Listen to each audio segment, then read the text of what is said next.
طبعا انتوا عرفتوا انا هتكلم عن ايه النهارده. هتكلم عن المسحراتي. سيب بقى دي انا وارجع.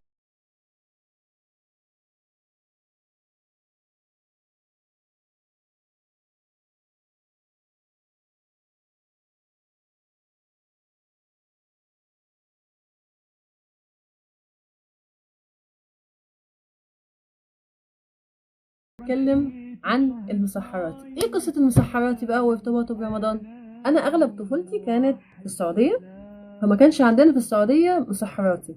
ما كنتش بسمع المسحراتي ده اصلا، كنت بس بشوفه في التلفزيون وكده يعني.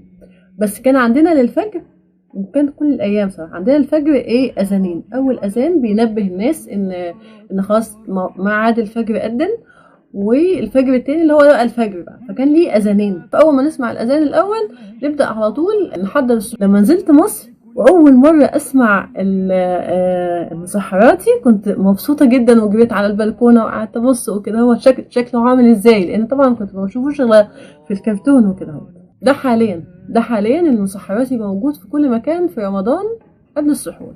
ايام زمان ان المسحراتي دوت ظهر في بلاد المغرب، مش المصريين خالص. ده المغرب كان كل مهمته ان هو يصحي الناس عشان يسحروا قبل صلاة الفجر. كان بيبقى ماسك طبلة او ماسك مزمار او اي حاجة بتعمل صوت عشان يبدأ ان هو ينبه الناس. وكان بيقعد ينادي اصحى يا نايم صح النوم. طبعا ديت احنا بالمصري بنقول كده، هو اصحى يا نايم صح النوم.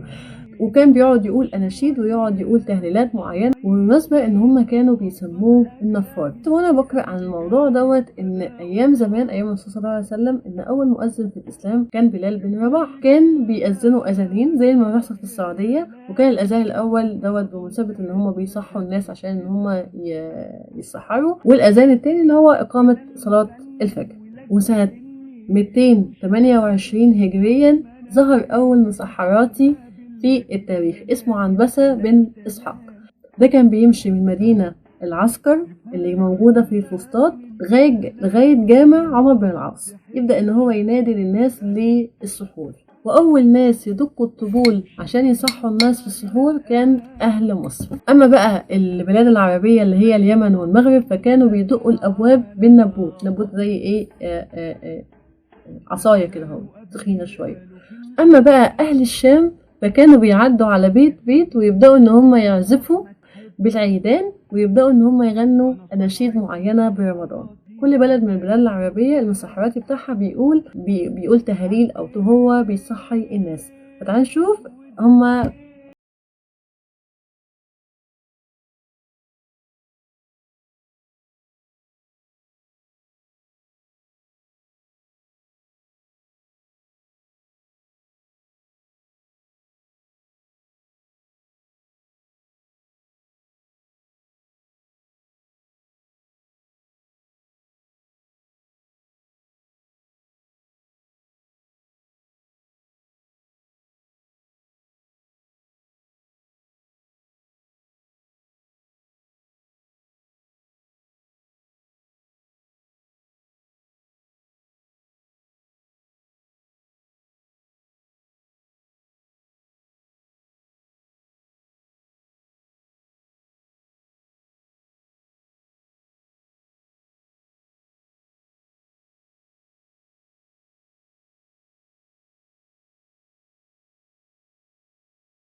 استفدتوا؟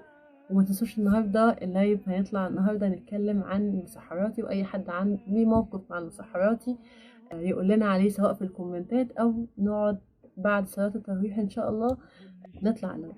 دمتم صائمون. مع السلامة.